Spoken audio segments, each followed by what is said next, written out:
شب گریزاں ہوگی آخر جلوائے خورشید سے، یہ چمن معمور ہوگا نغمائے توحید سے۔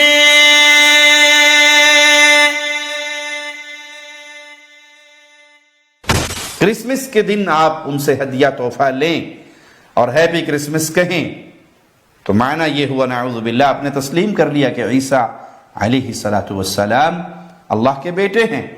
تو ریشم کا لباس مسلمان مرد کے لیے جائز نہیں ہے، ہاں لیکن وہ چیز کسی مشرک کو دی جا سکتی ہے۔ جو یہ رشتے ہیں ماں کے باپ کے صلہ رحمی کے رشتے، وہ اگرچہ اہل شرک میں سے بھی ہوں تب بھی ان کے ساتھ اچھا سلوک کرنا چاہیے۔ دل کی محبت ان کے ساتھ نہیں ہو سکتی، ہاں ان کے ساتھ صلہ رحمی ہوگی، اچھا سلوک ہوگا، تحفے تحائف دیے جائیں گے۔ نیت یہ ہوگی کہ کسی طرح یہ بھی لا الہ الا اللہ کا اقرار کریں اور اسلام کی دولت کو پالیں۔ ان الحمد للہ نحمده ونستعینه ونستغفره ونعوذ باللہ من شرور انفسنا ومن سیئات اعمالنا من يهده الله فلا مضل له ومن يضلل فلا هادي له أشهد أن لا إله إلا الله وحده لا شريك له وأشهد أن محمدا عبده ورسوله أما بعد۔ کفار مشرکین سے تحفہ ہدیہ قبول بھی کیا جا سکتا ہے اور ان کو دیا بھی جا سکتا ہے، بلکہ مسلمان کو بہتر سے بہتر اخلاق اپنانا چاہیے اور ان کے ساتھ اچھا سلوک کرنا چاہیے، اس امید پر کہ میرے اس اچھے سلوک سے متاثر ہو کر یہ شخص اسلام کی طرف راغب ہو جائے گا، میرا اچھا اخلاق اس کی ہدایت کا ذریعہ بنے گا۔ تو مشرکین کا تحفہ لیا بھی جا سکتا ہے اور مشرکین کو تحفہ دیا بھی جا سکتا ہے۔ ہاں کفار کی جو مذہبی تہوار ہیں ان پر کوئی تحفہ ان کو دینا یا ان خاص مواقع پر ان سے تحفہ لینا جو ان کی عقائد کی ترجمانی کرتی ہیں وہ جائز نہیں ہے۔ کرسمس کے دن آپ ان سے ہدیہ تحفہ لیں اور ہیپی کرسمس کہیں تو معنی یہ ہوا نعوذ باللہ آپ نے تسلیم کر لیا کہ عیسیٰ علیہ السلام اللہ کے بیٹے ہیں۔ ان ظالموں کا یہی عقیدہ ہے، تعالی اللہ عما یقولون، اور اللہ پاک ہے، نہ اس کی بیوی ہے، نہ اس کی اولاد ہے، نہ اس کا ہمسر ہے، وہ تنہا و یکتا ہے، وحدہ لا شریک ہے، لم یلد ولم یولد، نہ اس نے جنا ہے نہ وہ جنا گیا ہے۔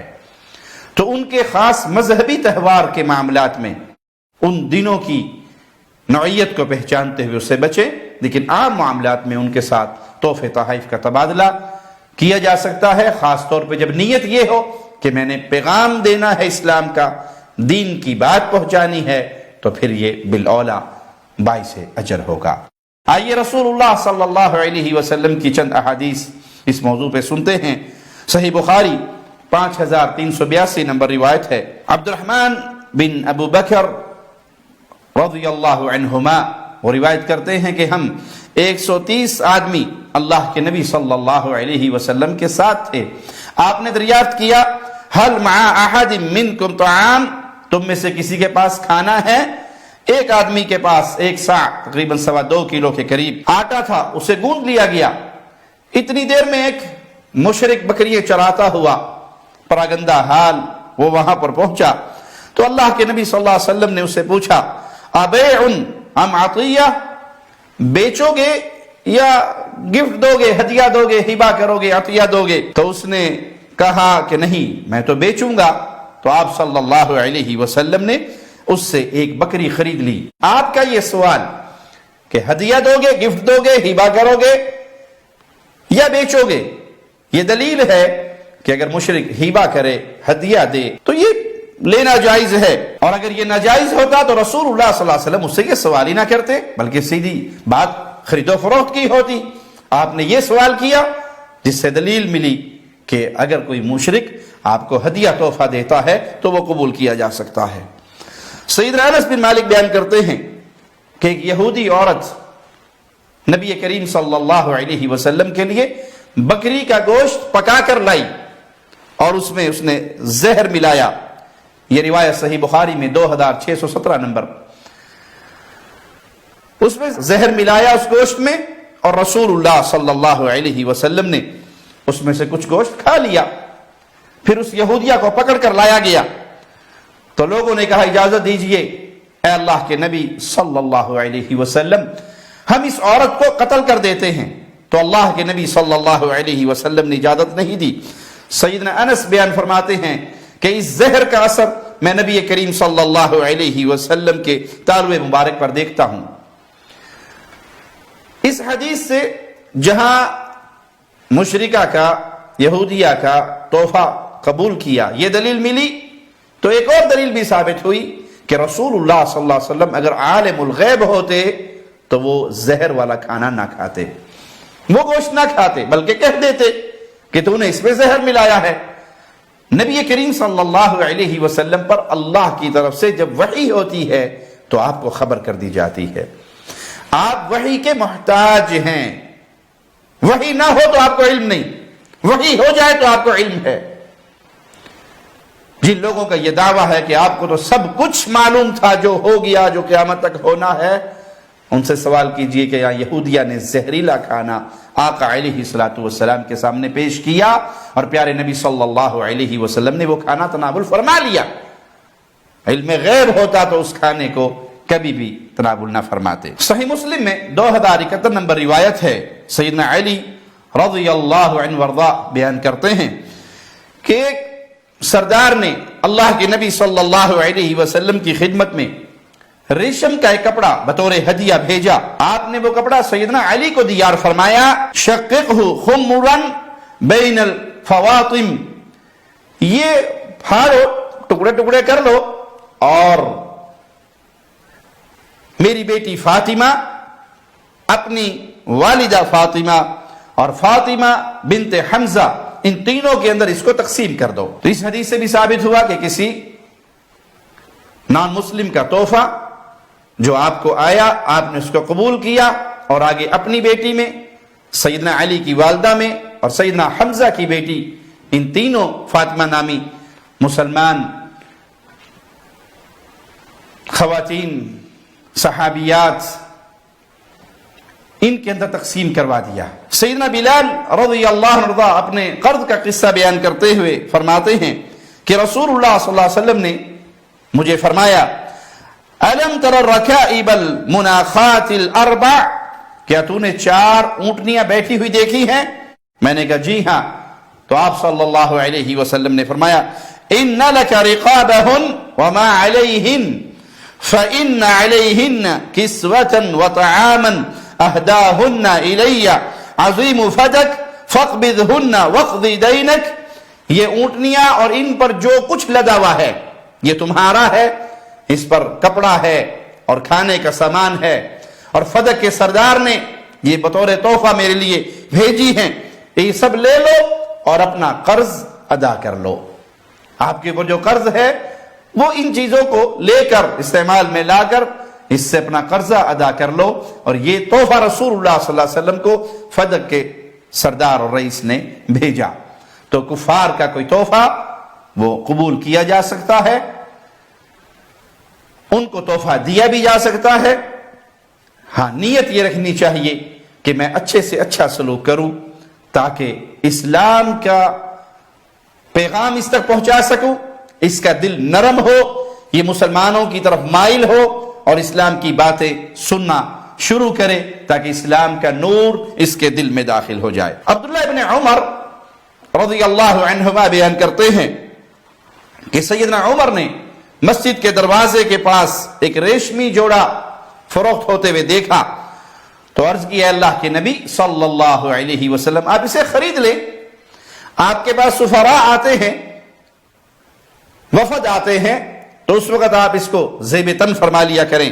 تو اللہ کے نبی صلی اللہ علیہ وسلم نے فرمایا انما يلبس هذه من لا خلاق له في الاخرہ، اس سے تو وہی شخص پہنے گا جس کا آخرت میں کوئی حصہ نہیں ہوگا۔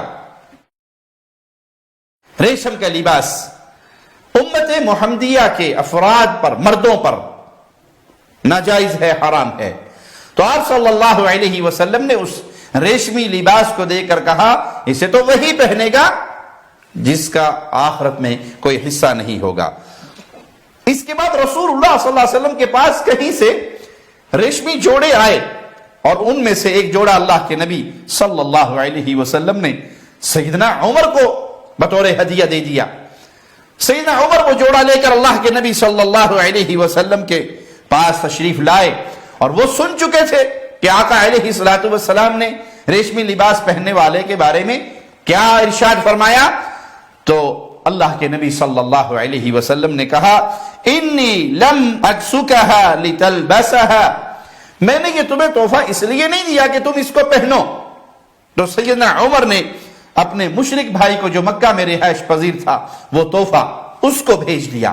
تو ریشم کا لباس مسلمان مرد کے لیے جائز نہیں ہے، ہاں لیکن وہ چیز کسی مشرک کو دی جا سکتی ہے، جس طرح سیدنا عمر نے اپنے مشرک بھائی کو وہ تحفہ دے دیا۔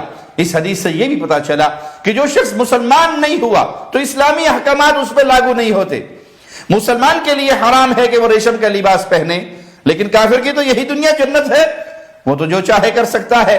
اسلام کے احکامات اسی پر لاگو ہوں گے جو اسلام کو قبول کرے گا۔ اور اس سے یہ بھی ثابت ہوا کہ ریشم کی تجارت کی جا سکتی ہے، ایسے کپڑوں کی، ایسی چیز کی تجارت کی جا سکتی ہے۔ اسی لیے سیدنا عمر نے وہ تحفہ قبول کیا اور اپنے بھائی کو بھیج دیا۔ سیدنا حکیم بیان کرتے ہیں کہ جاہلیت کے زمانے میں لوگوں میں سب سے زیادہ محبوب مجھے محمد الرسول اللہ صلی اللہ علیہ وسلم تھے۔ پھر جب انہوں نے نبوت کا دعویٰ کیا اور مدینہ چلے گئے تو سیدنا حکیم حج کے موسم میں آئے، ابھی تک وہ کافر ہی تھے، انہوں نے ایک جوڑا فروخت ہوتے دیکھا تو 50 دینار میں وہ خرید لیا تاکہ اللہ کے نبی صلی اللہ علیہ وسلم کی خدمت میں بطور ہدیہ پیش کریں۔ وہ جوڑا لے کر مدینہ حاضر ہوئے، اللہ کے نبی صلی اللہ علیہ وسلم کو ہدیہ پیش کیا، قبول کرنے کی درخواست کی تو آپ نے اسے قبول کرنے سے انکار کر دیا۔ راوی حدیث عبید اللہ کہتے ہیں کہ میرا خیال ہے کہ آپ صلی اللہ علیہ وسلم نے فرمایا اِنَّا لَا نَقْبَلُ شَيْئًا مِّنَ الْمُشْرِكِينَ وَلَكِنْ إِنْ شِئْتَ أَخَذْنَاهَا بِالثَّمَنِ فَأَعْطَيْتُهُ حِينَ أَبَى عَلَيَّ الْهَدِيَّةَ، ہم مشرکوں سے کوئی شے قبول نہیں کرتے، لیکن آپ چاہیں تو ہم پیسوں کے بدلے لے لیتے ہیں۔ پھر آپ نے وہ پیسے اس کو لوٹا دیے، پیسوں کے عوض اس کو قبول کر لیا۔ سیدہ اسماء بنت ابی بکر بیان کرتی ہیں کہ میری والدہ مشرکہ تھی، وہ اللہ کے نبی صلی اللہ علیہ وسلم کے قریش کے ساتھ معاہدہ صلح ہونے کے وقت اپنے والد کے ساتھ مدینہ آئی۔ میں نے اللہ کے نبی صلی اللہ علیہ وسلم سے عرض کی میری ماں کچھ تعاون کی نیت لے کر میرے پاس آئی ہے، کیا میں اس کے ساتھ اچھا برتاؤ کروں، اچھا سلوک کروں، جو ان کی خواہش ہے میں وہ پوری کروں، ان کی کچھ خدمت کروں؟ تو آپ صلی اللہ علیہ وسلم نے فرمایا نعم صلی امک، ہاں اپنی ماں کے ساتھ صلہ رحمی کرو۔ جو یہ رشتے ہیں ماں کے باپ کے صلہ رحمی کے رشتے، وہ اگرچہ اہل شرک میں سے بھی ہوں تب بھی ان کے ساتھ اچھا سلوک کرنا چاہیے۔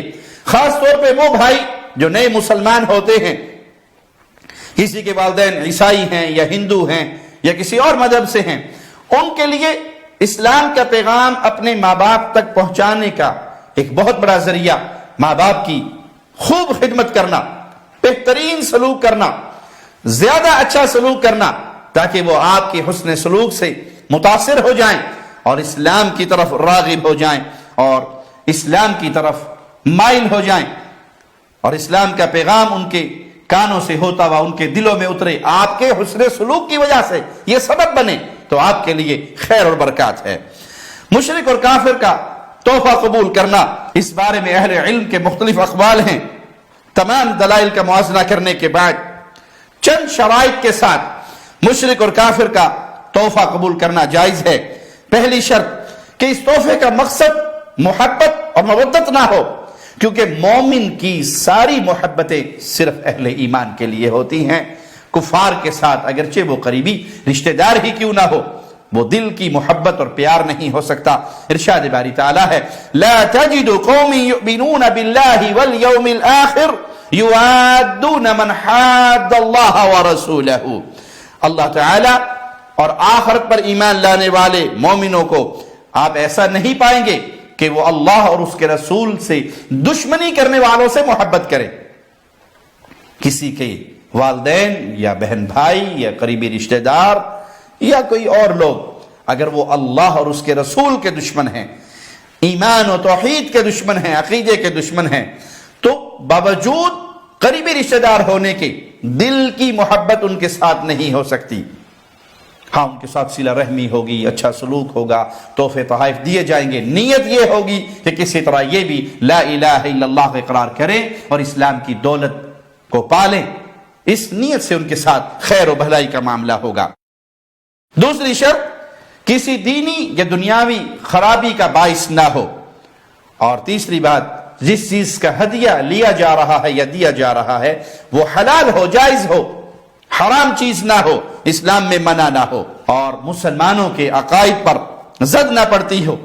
یعنی کوئی آپ کو تحفہ دے اور وہ ان کی خاص عبادت کی چیز ہو تو وہ تحفہ قبول نہیں کرنا جس سے آپ کے عقیدے کی زد۔ آپ کہیں گے آپ کو مورتی دے دی کسی نے، سونے کی مورتی، کوئی بت جس کو مشرکین پوجتے ہیں وہ دی، کوئی ایسی چیز دی جس سے مسلمانوں کے عقائد ٹکراتے ہیں، تو وہ تحفہ قبول نہیں کیا جائے گا۔ ہدیہ لینے یا دینے کا مقصد اسلام کی طرف راغب کرنا، دینی و دنیاوی مصلحت ہو کہ یہ میری اس سلوک سے اچھا راضی ہوگا، خوش ہوگا، اور اس کے بعد پھر اسلام کا پیغام ان تک پہنچ سکے گا۔